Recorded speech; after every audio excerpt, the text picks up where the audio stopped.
Hello, everyone. I'm Allison Cullen, Interim Dean of the Daniel J. Evans School of Public Policy and Governance.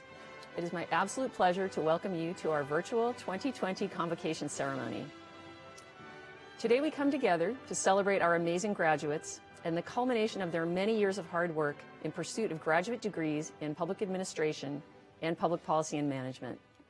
Hello, everyone. Let me extend my welcome and sincere gratitude to our graduates' families and friends for the many ways you have supported our students during their time at Evans. I'm sure you're feeling very proud of your students today. I know that I am. Thank you to our esteemed faculty and dedicated staff, a remarkable group of people who have been critical to your success, and to members of our advisory board. Lastly, thank you to our guest speakers, U.S. Representative Pramila Jayapal and Seattle City Council member Deborah Juarez, both of whom I will introduce and we will hear from shortly.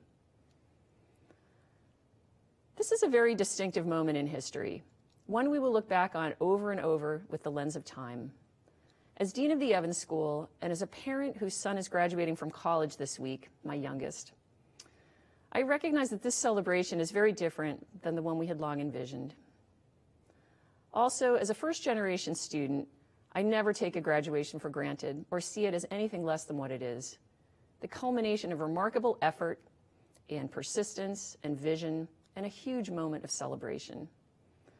MPA, executive MPA, and PhD graduates, I applaud you for your commitment to reaching out for education and training needed to pursue your passion to make the biggest possible mark on the world. Each of you has overcome hurdles to reach this day, and I hope you are feeling a true sense of pride in your accomplishments. As we celebrate your transition from students to alumni, I acknowledge that you are graduating into a world in crisis. We are in a period of protest following the unconscionable killing of George Floyd, the latest of countless victims of systemic racism, racial hatred, and police brutality.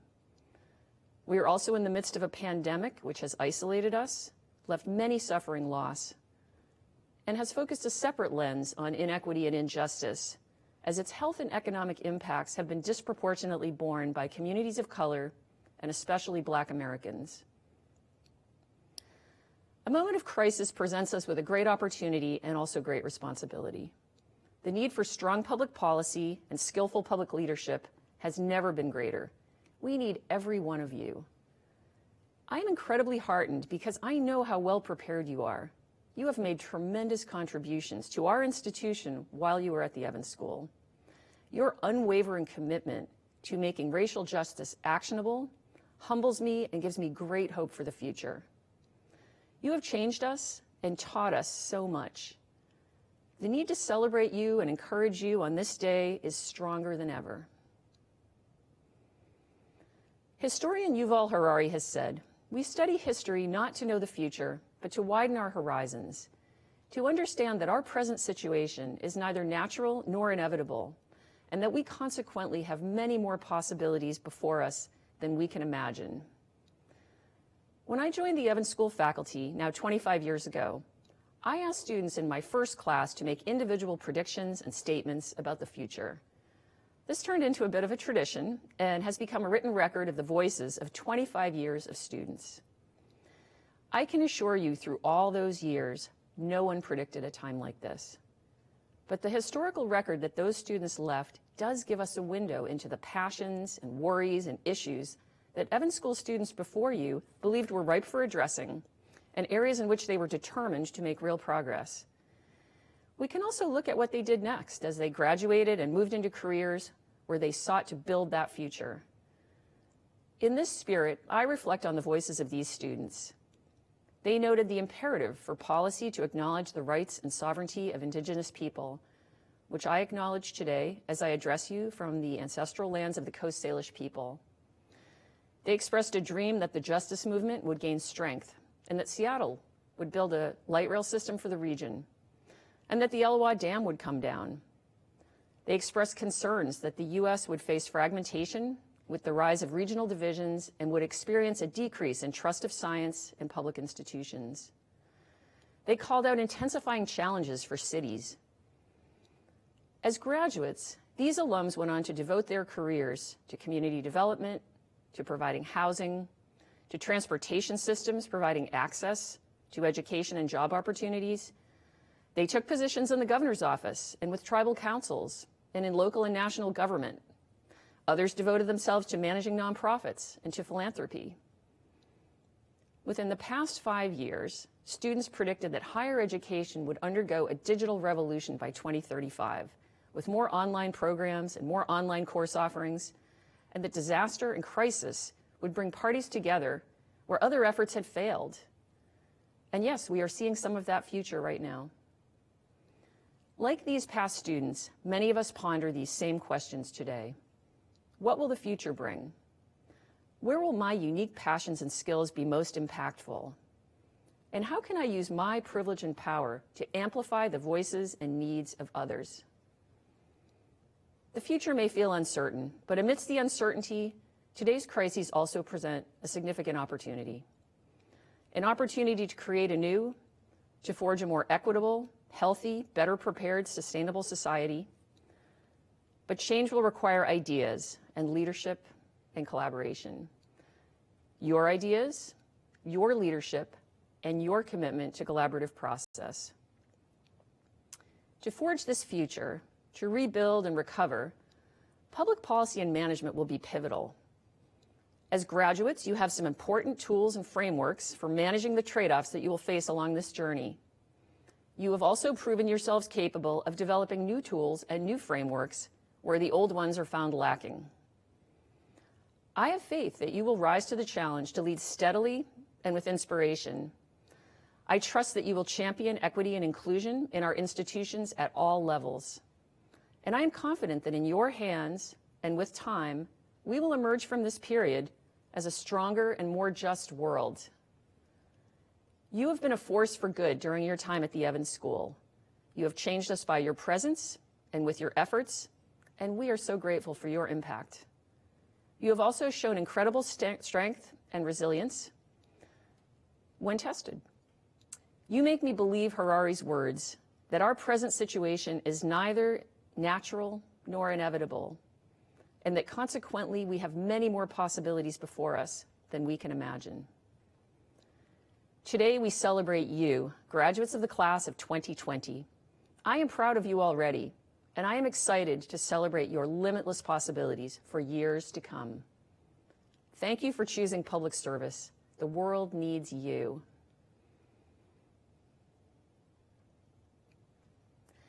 Now is the time in our ceremony when we hear the voices of esteemed community leaders invited to address our graduating class.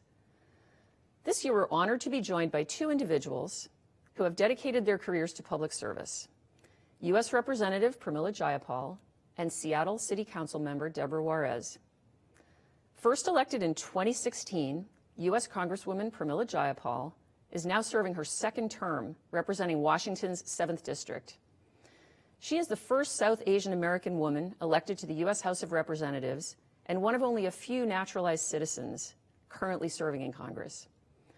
Prior, Representative Jayapal served in the Washington State Senate and as a national leader in immigration advocacy. Council member Deborah Juarez has served on the Seattle City Council representing the 5th District since 2015. A member of the Blackfeet Nation, she was the first Native American person elected to the council and has built a career focused on legal advocacy and economic development for the most marginalized communities in our state. I offer my thanks to these remarkable leaders for their contributions and for sharing their perspectives with us today. Thank you. Greetings, graduates. I'm Congresswoman Pramila Jayapal, and I'm so proud to represent Washington's 7th Congressional District, the home of the University of Washington. I want to congratulate all of you on the remarkable achievement of your graduation from the Evans School of Public Policy and Governance. I know this is not the commencement ceremony that you had envisioned after the long and hard work that you've undertaken. You have taken challenging classes and completed impressive capstone projects that contribute to your local and state governments and communities.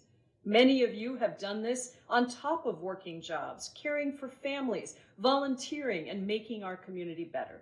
And many of you are the first in your families to earn any kind of higher education degree. Now, after all of that, you are faced with the biggest economic and public health crisis we have seen in our lifetimes. The COVID-19 crisis has rocked all of our lives. To any of you who are working on the front lines of this crisis, thank you. To those of you suffering economic devastation or health anxieties, my heart goes out to you, and I promise I will fight hard for all of our health and well-being. We are also facing a crisis of racism, white supremacy, and anti-Blackness that is not only witnessed in the murder of George Floyd, but in each of our systems, from education and the economy to housing, healthcare, policing, and the justice system, filled with discrimination. This is the moment when your leadership is more needed than ever. The work that you have done to think carefully about what it means to lead in service to the public is ready now to be applied in full force. In every crisis, there is an opportunity, and this one is no different. History shows us that crisis is sometimes the very thing we need to take bold steps forward, one of the best times to push us to real solutions that address the scale of these crises. Just think about the Great Depression. In fact, a lot of us have been, as we're seeing job losses today that rival the aftermath of the crash of 1929. It was out of that period of hopelessness that President Franklin Delano Roosevelt created the New Deal, which gave us so many of the bedrock federal institutions that we rely on today. Unemployment insurance, mortgage protection, public housing, collective bargaining. It also gave us the Works Progress Administration, which put millions to work on the roads, dams, and bridges that transformed our way of life. And it pioneered non-military national service, which led to treasured programs like the Peace Corps and the Volunteers in Service of America, which are still thriving today. So we have an opportunity to actually create a society that reflects our shared values of pluralism and inclusion, racial, social, and economic justice. An opportunity to once again make the point that it is government, particularly in times of crisis, that can rise to the level of support that is needed. An opportunity to be the country that is constantly working to push that moral arc of the universe towards justice more quickly. And this is an opportunity for you, for your leadership, your creativity and innovation to shine. What new ways can we reimagine public service to meet our current moment? Can our urgent need for more COVID testing, contact tracing, and a vaccine present opportunities for jobs and for public service? How can we leverage the advantages of virtual work that we're beginning to realize? And can we finally guarantee health care for every person in this country as we see millions lose their insurance during a pandemic? What can we learn from living through great tragedy alongside the biggest drop in global carbon emissions since World War II that can help us to solve the climate crisis? What can we do to finally address the long structural history of racial, gender, and income inequality and injustice? How can we unite to fight white supremacy, anti-Blackness, and racism while holding those who perpetrate such abhorrent violence accountable? And how can we ensure that we do all of this in our communities and throughout the country? These are not theoretical questions. They are real challenges that you are now going to be in a position to lead on. Your world-class education allows you to advocate for and to activate those in your communities. It won't be easy, but it is necessary. Crisis requires resilience and a kind of courageous leadership that is too often in short supply. Trying something new, an idea you know in your bones is right, one informed by facts and by stories of real people on the ground, one that will truly make a difference in people's lives, that is the heart of this kind of leadership. Don't worry that you may be the first, either to the tables that you are at or in pushing ideas that are new but necessary. The truth is that leadership is often lonely. But that is the essence of being a leader rather than a follower. As the first South Asian American woman to ever serve in Congress and one of only 14 immigrants in the chamber, I understand what it means to be the first or one of very few. I was pushing for a $15 minimum wage when it was not popular. And then I sat on the committee that helped make Seattle the first major city in the country to pass a $15 minimum wage. Years later, I got to go to Congress and help push a $15 minimum wage bill through the House of Representatives. In 2018, I was one of the first members of Congress to visit detention facilities where immigrant parents had been ripped away from their children. And last year, I worked hard to get the first ever hearings on my national Medicare for All bill in the history of Congress. And this year, I'm pushing very hard for America to meet the scale of our current crisis by enacting a Paycheck Recovery Act that can end mass unemployment, put money in workers' pockets, and help businesses survive this crisis. I always like to say, if politics is the art of the possible, then it is our job, no matter where we sit, to change what is seen as possible. So graduates, I am counting on your minds, your talent, and most of all, your courage and resilience to push the possible. Our country needs your leadership, and our country is ready for your service. Congratulations to you and your loved ones and families for this tremendous accomplishment. I wish you every success in the days and years to come, and I look forward to working alongside you in these important, timely fights ahead. Thank you so much for allowing me to be part of your special day, and congratulations.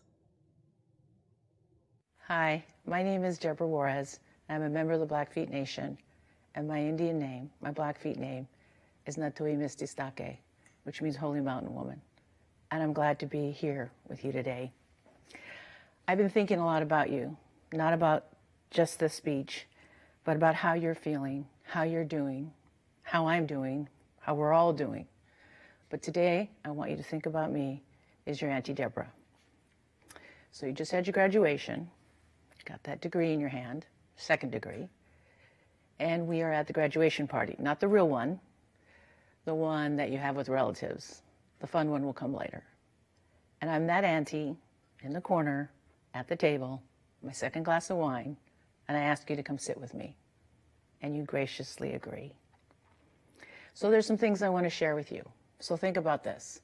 Think about the movie The Graduate, when a young Dustin Hoffman is pulled aside by an elderly gentleman and he says plastics. It doesn't make sense now. Don't Google it now, but watch the movie and you'll see what I mean. So today, I want you to think of me as your auntie, and there's something I want to share. You are my ancestor, our ancestor today. You are living history right now. You will write the handbook about who we are and what we will become. You will program the reset and default menu of who we are and what the future holds. You are the scribe, the seer, our future leaders. I have faith in you. We all do. Generations are going to come to you and they're going to say, how did you do it? Were you afraid? How are you feeling? And they will need to know the lessons of today, and they will need you to tell them. We need you to share your memories, how your life was changed forever, how all of our lives were changed forever. You carry that ancestral knowledge today, and it's an honor. That ancestral pause, a pause dense with life and hope. Let me tell you how I see you and how the world will see you. You are that pause, that moment of energy right before change. And we've seen it all throughout history. It's that first look that sees love. It's that moment before a kiss that happens and slides into something wonderful, unexpected joy. It's that pause before your first baby arrives, and 2 becomes 3, and 3 becomes a number of infinite possibilities.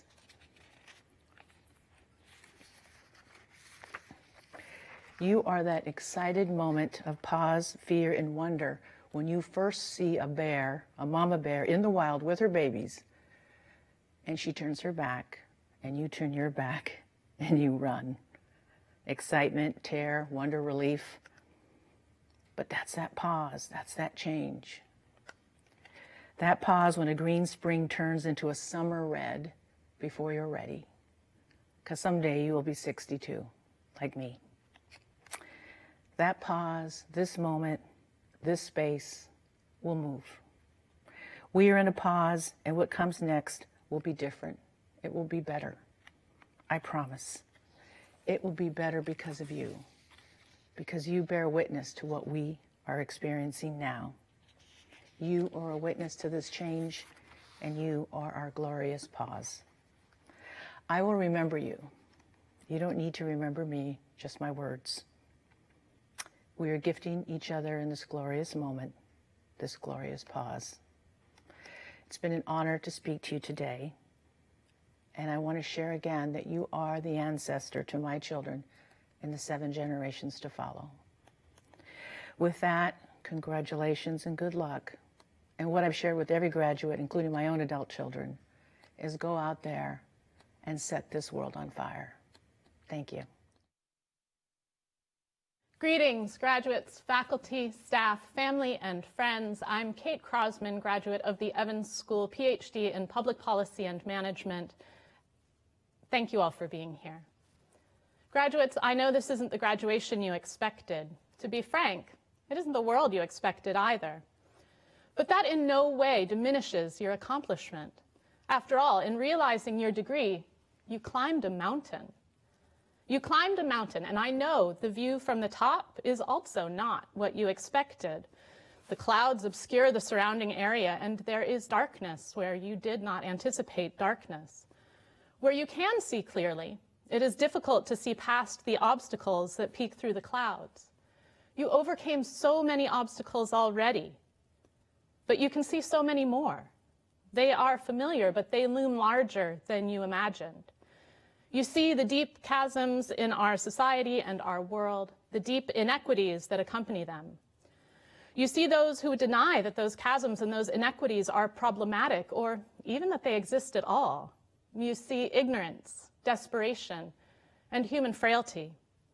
I won't lie and tell you that you don't see what you see. Faced with this view, you may be mourning losses of your imagined future, of your sense of security, of your faith in our system and our ability and willingness to rise to complex challenges. But I'm here to tell you, you still climbed a mountain. I know you did because I climbed it with you. I watched your curiosity, your creativity, your skill, your dedication, and your desire to achieve a better world drive you to the top, even when it felt impossible to take another step. Even then, you took another step, and then another, and another. So feel all your feelings. Feel overwhelmed, feel anxious, feel uncertain, feel rage or sorrow at the injustices of the world, how they affect you and how they affect others.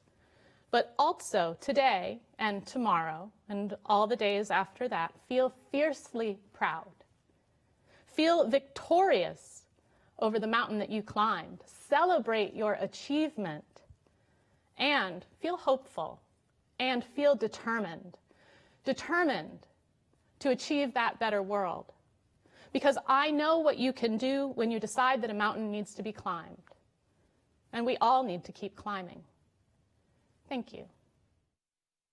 Hi, my name is Patrice Davis, and I am your class speaker for the Executive Master of Public Administration program for the University of Washington class of 2020. And in light of the pandemic and the current fight for civil rights, I really want to take this moment to do how I wanted. And so I thought there are no rules. And what that means is I refuse to go back to old norms and expectations of our past. And so what that means is I wore my hair out big today because I don't normally do that. I put these stars on my face, and a shout out to my daughter and a group of people that helped me become the person I am today, and I love them dearly. And I would like to say to my classmates, be proud and celebrate. We did this. We put in the long nights, we worked really hard. Some of y'all may have skipped a party or two, but we're here today, and so celebrate. Now, I do need you to understand that not all of us experience the same challenges in obtaining this important milestone. And as you well know, many of our Black and brown students face additional barriers placed before them by white supremacy. Now, I'm here to tell you that just because we obtain this degree in a system of white supremacy does not require us to uphold that system. As a matter of fact, we are required to destroy that system. This degree is another tool in addition to protest in the revolution for change. But this degree is only effective if used properly. Now, what I'm saying is we cannot move forward under any pretense of the old normal, because any pretense of normal will continue to uphold the systems and structures of white supremacy. These systems that we know continue to put value on property, inequality, and white fragility, while continuing to place a knee on the neck of our Black and brown communities. I'm here trying to start a riot. Little riots everywhere, and I call you to the same action. I call you to the same action in every program you build, every policy you write, and every grant that you receive. Now is the time, and there are no rules. It is our duty to prevent the greater devastation on our Black and brown communities caused by the mass incarceration of Black and brown people with police brutality and murder, the policy that puts kids in cages at our national borders, and the neglect of the missing and murdered Indigenous women in our country today. Now, to my Black, brown, queer, Indigenous, immigrant, refugee, queer, disabled, and fat friends and family and community, thank you for doing this work and continue to use all of your voices to uplift our communities and demand change. And to my class of 2020, as you move forward to reshape this world, remember your goal, remember your passion, and start a riot. Hello, my name is Marco Dorado, and I'm from the MPA program. I would like to acknowledge and honor that we are in the traditional land of the Duwamish people, past and present. Quiero comenzar dedicando este discurso y este logro a mi madre. Madre, gracias por todo su apoyo y por ejemplificar lo que significa la dedicación y el empeño necesario para triunfar. Evans School graduates, faculty, staff, and guests, I'm honored to share remarks with you today as we celebrate this meaningful milestone. Public policy has impacted almost every facet of my life, from my ability to obtain a master's degree to my identity as an American in waiting. I'm reminded that public servants and advocates who came before us paved the way for someone like me to stand before you today in this capacity. Growing up as a first-generation immigrant in a mixed-status family of very modest means, I never pictured myself obtaining a master's degree. I never pictured myself addressing my peers on the day of our graduation from a program designed to examine the challenges that plague many communities across our country, like the community I grew up in. Today, I reflect on how the responsibility to undo inequities, now more than ever, rests on our shoulders. We are now equipped with additional tools necessary to create the change that we seek. Our milestone today reminds me of the words of former U.S. Ambassador Adlai Stevenson, that the privilege and the penalty of our education means that we'll be the pace setters for political and social thought in our communities. We may not accept this responsibility, but that makes no difference. We'll still be pace setters. These are words that anchor my passion for public service because I come from a world of limited privilege, and I understand firsthand the importance of setting the pace for people in my community. Today, The privilege of our education catapults us into the role of pace setters. Because public policy isn't an abstract theory, it's something that impacts people's lives. If my story of pursuing opportunity, regardless of immigration status, is any guide, I know public policy impacts people in deeply personal and intimate ways. Our actions as public servants will undoubtedly have a lasting impact, for better or for worse, on the communities we seek to serve. I often recall the banner that draped the entrance of Parrington Hall on our first day of graduate school that read, "Evans School, the future of public service." Today is day one of our future as public servants, as pace setters, and as catalysts for addressing some of the most pressing social, economic, and political challenges of our time. My challenge to us today is that we act understanding that our privilege and our policy actions will have real implications for the people we serve. We are pace setters no matter what, and doing good is contingent on our commitment to doing the right thing for the people we serve, especially now, in a time where the lives of many rest on the pace that we decide to set. Evans class of 2020, felicidades on this great accomplishment. Thank you. Hello, friends. Sharmila Ajmera from the MPA program here. I am honored to have been nominated to speak and to have spent the last 3 years learning from all of you and partnering with you to transform our school, our discipline, and our world. As our time at Evans comes to a close, I have been sitting with the infamous words of activist and scholar Audre Lorde. The master's tools will never dismantle the master's house.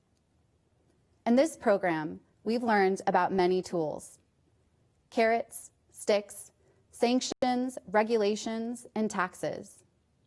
We have learned that the story of policy is largely one of changes at the margins, incremental movement towards a far-off goal. But we have also learned about the exceptions to this standard. What is possible when a policy window opens? This short and tenuous period of time where something more substantial, more structural, more impactful is possible.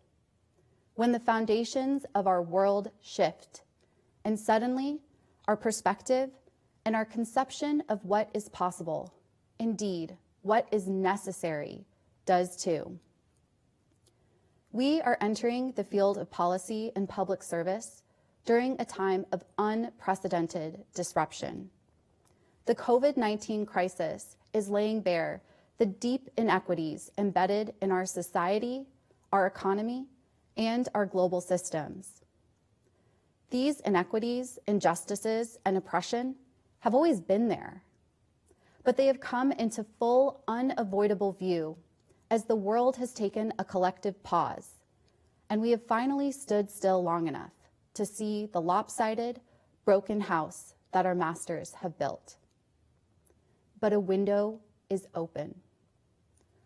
We have an opportunity as policymakers, advocates, activists, administrators, and educators to transform the future.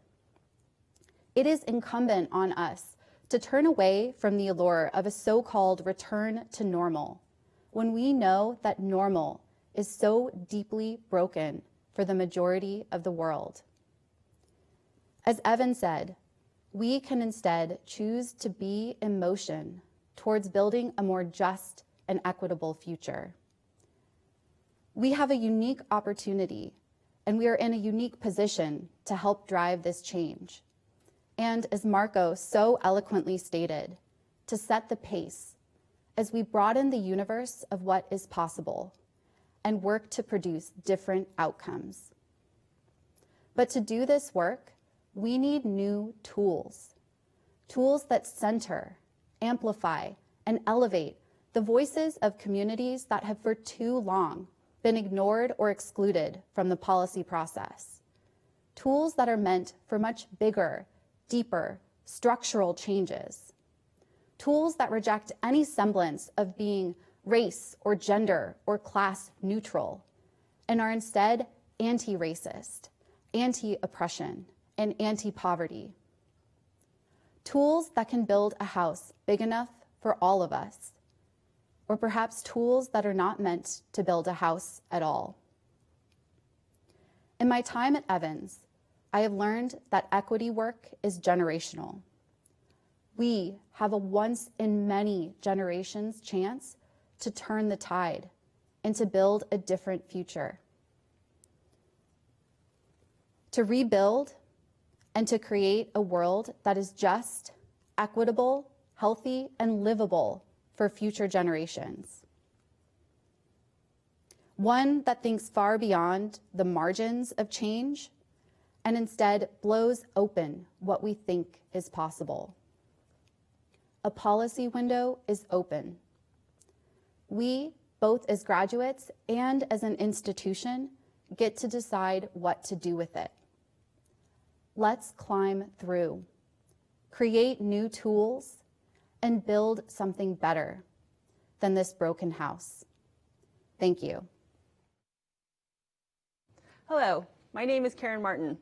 As a member of the Evans School faculty, it is my sincere pleasure to present awards to graduates who have excelled in their Evans School academic and leadership activities.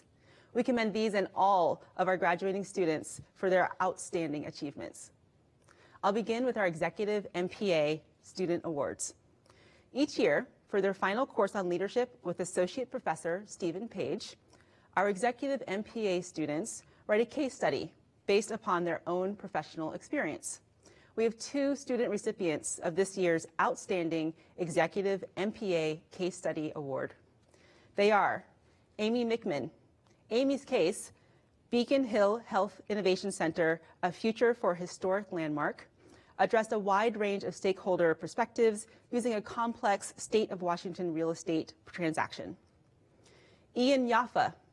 Ian's case, Aligning Purpose and Support in Rural Maine, addressed tensions present in managing a small rural nonprofit organization that serves and is governed by people of color. Congratulations to Amy and Ian. Our final Executive MPA Award is the Exceptional EMPA Student Award. The recipient of this honor is selected by EMPA faculty and given to a student who exhibits outstanding leadership, dedication to the Evans School and their cohort, and overall academic achievement throughout their time in the EMPA program. This year's Exceptional Executive MPA Student Award goes to Melissa Alderson. Congratulations to Melissa and all of the Executive MPA awardees. For our MPA graduates this year, our team-based capstone awards recognize graduates whose final capstone project research was particularly exceptional, exemplifying clear problem definitions, excellent research methodology, the incorporation of diverse perspectives and recommendations for feasible and innovative policy solutions. The Environmental Policy and Management Research Prize goes to a team supervised by Professor Ann Bostrom for their project titled Implementing Progressive Leadership, Policies to Reduce Plastic Pollution in Seattle. Olivia Karras, Matthew Fowler, Alicia Jones, Elizabeth Perkins, and Alexander Stapnis. Congratulations, Olivia, Matthew, Alicia, Elizabeth, and Alexander. The International Development Research Prize goes to a student team supervised by Senior Lecturer Grant Bloom for their project titled Monitoring, Evaluation, and Learning Framework and Toolkit for the African Access Initiative. Helena Lally, Katie Olson, Rachel Reed, Carly Jellish-Schmidt, and Mia Yakowicz. Congratulations, Helena, Katie, Rachel, Carly, and Mia. The Justice and Diversity Research Prize goes to a team supervised by Professor Ann Bostrom for their project titled Integrating Environmental Justice into Ecology Practices, Promising Practices for Advancing Equity and Environmental Justice. Sharmila Ajmera, Katriana Dubitz, Evan Lee, Saba Rahman, and Jenny Keiko Six. Congratulations, Sharmi, Katriana, Evan, Saba, and Jenny. The Nonprofit Research Prize this year is awarded to a team supervised by Senior Lecturer Matt Sewerwalt, whose project is titled Trusted Messengers, supporting Washington's human services providers to increase use of paid family and medical leave. Elizabeth Anderson, Luisa Barbato Montesanti, Greta Libert, and Julie York. Congratulations, Liz, Louisa, Greta, and Julie. The Social Policy Research Prize goes to a student team supervised by Professor Bill Zumeta, who completed a project titled Breakfast After the Bell in Washington State. Murphy Bush, Willa Hevley, Rebecca Ogamachi, Martine Reynolds, and Anu Sidhu. Congratulations, Murphy, Willa, Rebecca, Martine, and Anu. This year's Policy and Governance Research Prize goes to a student team supervised by Professor Grant Bloom, who completed a project titled Ticket to Ride, Improving Walkability in Shoreline. Chi Deng, Ryan Dooley, Catherine Murdoch, and Sam Wolf. Congratulations, Chi, Ryan, Catherine, and Sam. This year's Gordon Prize for Innovative Solutions goes to a student team supervised by Professor Ann Bostrom, who completed a project titled Seattle Children's Climate Change Hazard Vulnerability and Resilience Assessment. Alexander Tellez, Elise Lasky, Katsi Pena Perez, Kevin Lowe Pellstring, and Lauren McGee. Congratulations, Alexandra, Elise, Katsi, Kevin, and Lauren. This afternoon, we have 2 Student Leadership Awards. The first is the Daniel J. Evans Award for Outstanding Leadership, given to 1 or more graduating students with a record of innovative leadership and public service during their MPA studies. This year, I am pleased to present the Daniel J. Evans Leadership Award to the graduating members of the Evans School Curriculum Advocacy Team. This team of students has been instrumental in supporting the deepened infusion of race and equity in the MPA curriculum. We recognize Sharmila Ajmera, Dean Alsop, Jeremy Brescher-Hameson, Stephanie Budrus, Anna Elizabeth Kelsey, Cara Lothian, Andres Sheikh, Jenny Keiko Six. And before closing the presentation of student awards, this year we announced a Dean's Citation for Leadership to the Evans School community, commending Tanika Hansen for her exceptional service to the Evans School. Tanika exemplified a collaborative, professional approach to her leadership on the Evans Student Organization and led with a steady hand during a year of many transitions for our school community. Congratulations to the Curriculum Advocacy Team, to Tanika, and to all of our award winners and our outstanding class of 2020 graduates. Good afternoon. My name is Ann Bostrom. As a member of the Evans School faculty, it is my honor to commence the presentation of our class of 2020 graduates. We began today by presenting our PhD in Public Policy and Management graduates. Catherine Marshall Crosman. Kate's dissertation is titled Stakeholder Buy-in to Marine and Coastal Resource Management Under Conditions of Complex Governance. I have had the pleasure and privilege of serving as co-chair of Kate's committee with fellow co-chair Professor Edward Hugh Allison of the UW School of Marine and Environmental Affairs. Kate's other committee members included Evans School Professor Craig Thomas, UW Jackson School of International Studies Professor Sabine Lang, and UW School of Oceanography Professor Evelyn Lassard. Kate's stellar record at the Evans School demonstrates her profound commitment to environmental protection and community welfare, and impressive range and depth in environmental policy scholarship. Congratulations to Catherine Marshall Crosman on the outstanding achievement of earning her PhD. Adam Hayes. Adam's dissertation is titled 4 Essays on Decentralized Markets in Management and Policy. Professor David Layton served as Adam's committee chair, with committee members including Evans School professors Lee Anderson and Justin Marlowe, UW Political Science professor Christopher Adolph, and NOAA Fisheries economist Alan Haney. Adam excelled in his research while a doctoral student at the Evans School, during which time he received grants and awards for his doctoral work and published multiple peer-reviewed publications in addition to his dissertation. Congratulations to Adam Hayes on the outstanding achievement of earning his PhD. Hillary C. Wedding. Hillary's dissertation is titled Too Much Risk: Public Policy, Employment, and Earnings Volatility in Washington State. Professor Heather Hill served as Hillary's committee chair, with committee members including Evans School professors Scott Allard and Mark Long, and UW School of Social Work professor Jennifer Romick. Hillary distinguished herself at the Evans School by conducting timely and sophisticated research on city labor regulations and employment stability. Her work is motivated by a deep commitment to using policy as a tool to reduce economic inequality. Congratulations to Hillary Weathing on the outstanding achievement of earning her PhD. Congratulations to all of our outstanding PhD graduates. Hello, I'm Justin Marlowe, professor at the Evans School. It's my pleasure to begin reading the names of the Executive Master of Public Administration graduates.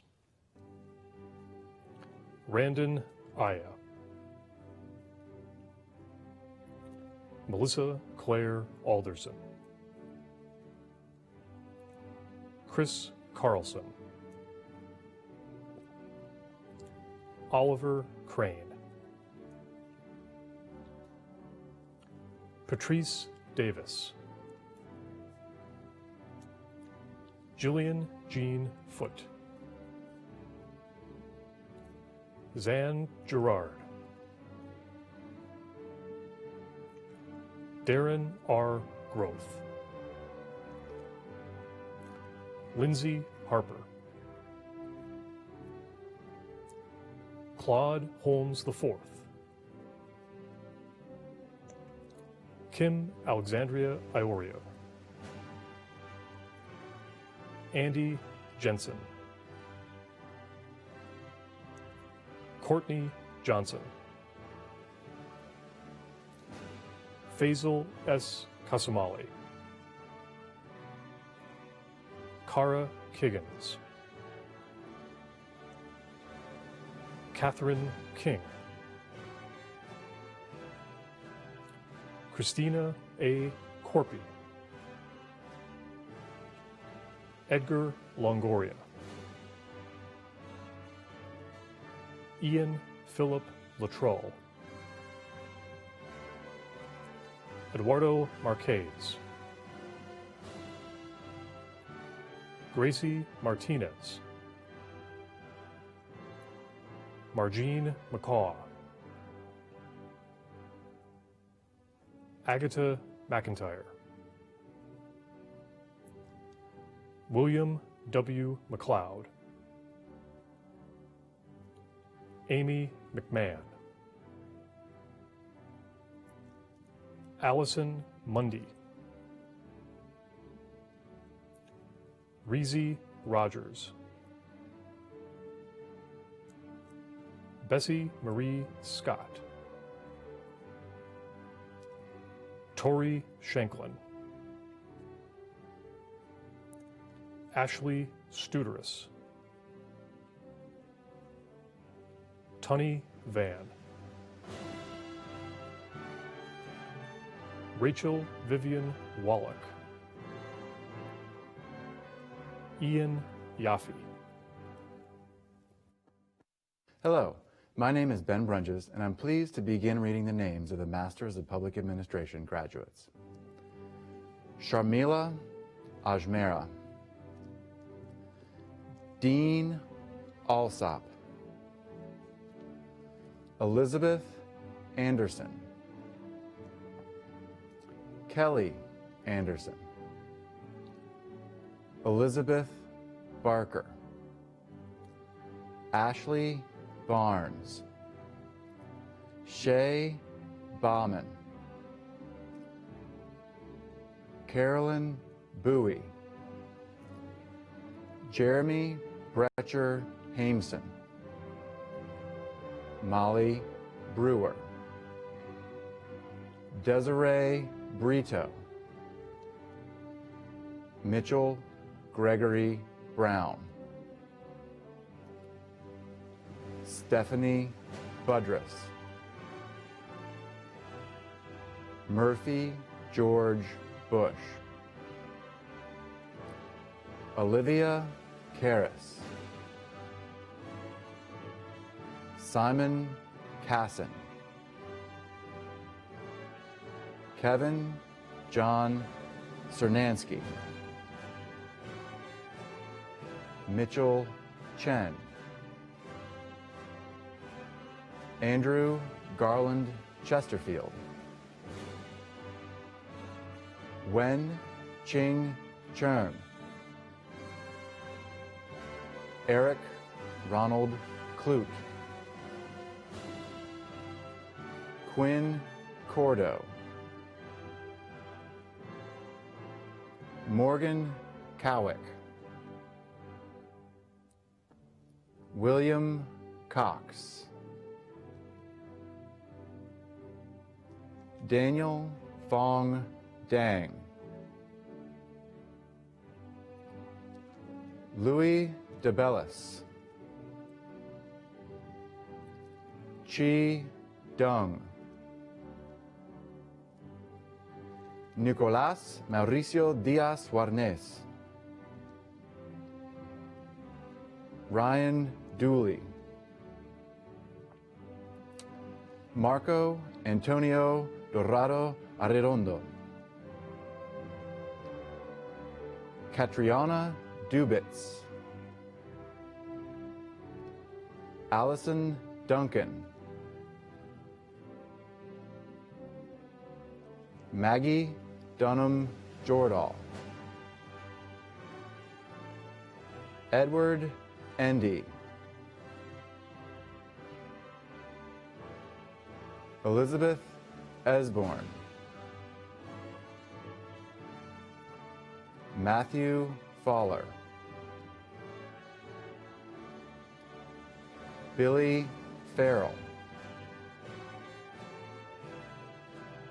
Laura Fay. Jennifer Erica Fingles. Nina Catherine Bowler Forbes. Lindsay B. Futrell. Andrew Golden. Nathaniel Goodby. Jennifer Gordon. Tomas Gustafson. Tanika Rye Hansen. Allie Henn. Willa Virginia Hevley. Emily S. Ho. Shinae Hong. Christopher Iberly. Kristen Johanna Ingman. Mara Isaacson. Karen Izumoto. Chen Yang Jin. Ali Jones. Anna Elizabeth Kelsey. Pick Kev. Samantha Kyle. Chloe Kinsey. Devin Koenig Sees. Alexandra Cossack. Olivia Krofchek. Pooja S. Kumar. Helena Lally. William Longevin. Tyler Langford. Elise Lasky. Spencer Leo. Trevor J.R. Lassard. Zhuang Liang. Evan Lee. Greta Libert. Chelsea Mandel. Nicholas Manning. Tim Marshall. Alyssa J. McClure. Connor McCracken. Lauren McGee. Matt McEwen. Tom McQueenie. Melissa Malloy. Aisha Memitova. Nicholas Merkner. Joseph Connor McAuliffe. Leslie Michaud. My name is Rachel File, and as a member of the Evans School faculty, I am pleased to continue the reading of the names of our Master of Public Administration graduates. Colton Misano. Luisa Barbato Montesanchi. Andres Bas Moore. Aditi Mukherjee. Daniel Munkel. Catherine Laurel Murdoch.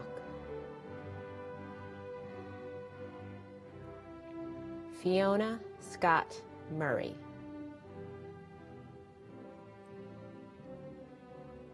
Peter T. Musanti.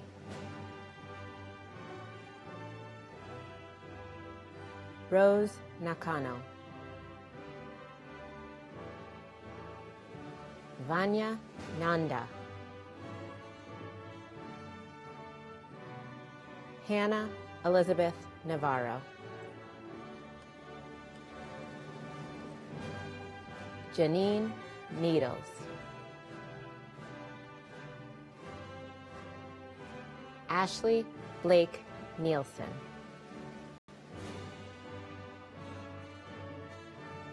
Channing H. Nesbitt. Julia Louisa Nussenbaum. Rebecca Ogemachi. Riley Miles O'Leary.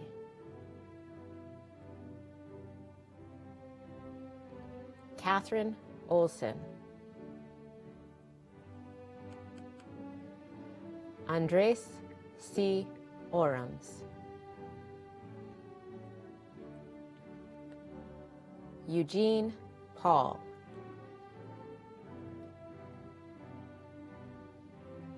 Kevin Lowe Hellstring. Katsi Nicole Peña Perez.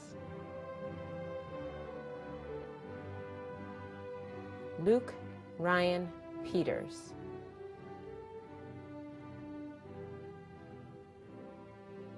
Gail Piven.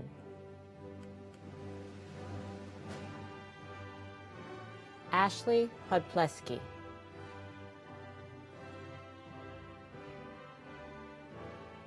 Trevor Press.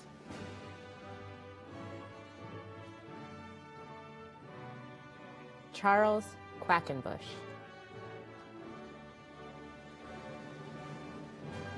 Sabah Rahman. Kamal Raslan.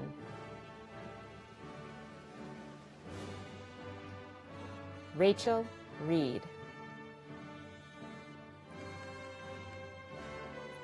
Andrew Reeves. Barbara Ann Reichert. Martine Reynolds. Alex Edward Reynolds. Kenneth Wesley Rice. Nisha Riley. Sam Rock.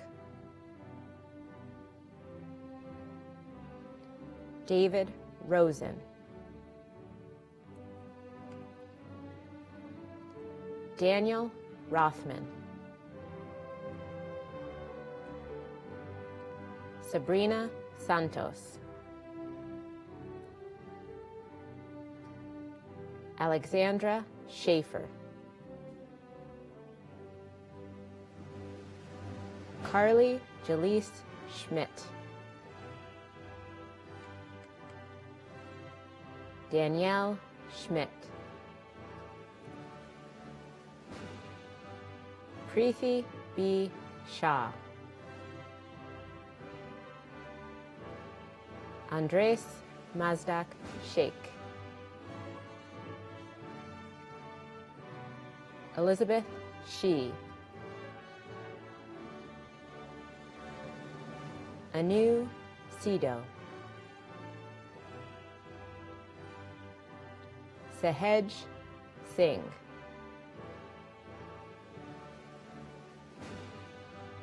Jenny Keiko Six. Rose Slavkovsky.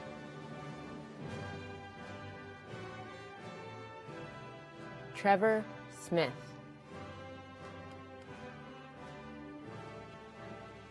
Trudy Soriano.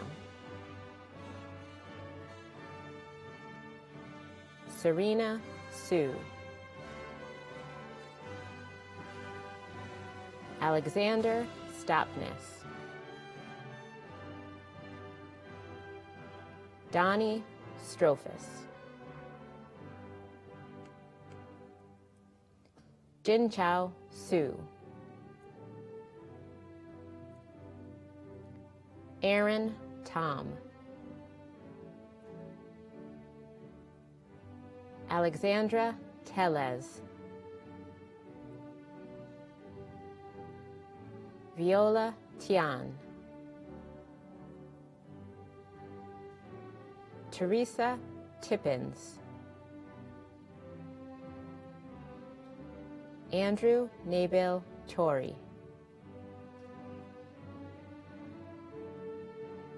Julie Tran.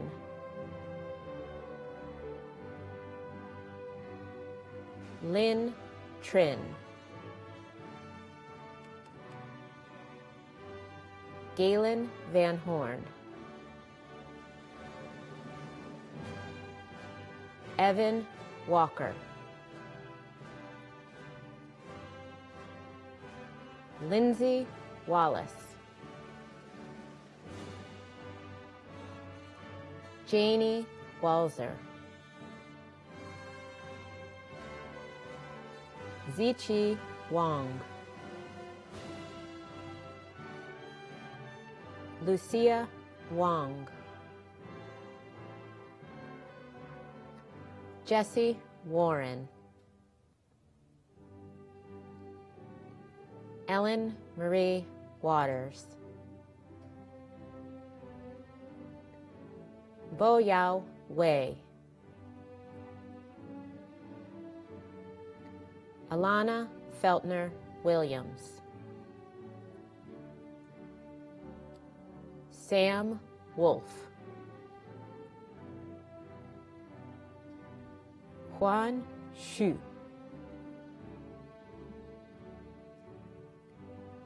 Jia Xu. Mia Yakowicz. Zhuran Yang. Julie York.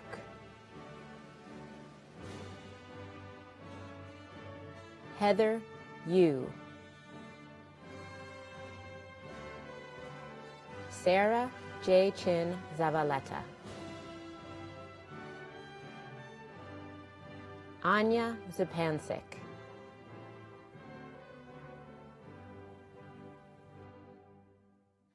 Congratulations, graduates.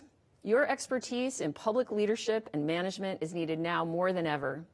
The faculty, staff, alumni, and I stand behind you always in support. We are immensely proud of each one of you. Without further ado, on behalf of the Daniel J. Evans School of Public Policy and Governance, I am proud to present the graduating class of 2020. Congratulations. Today, we celebrate you.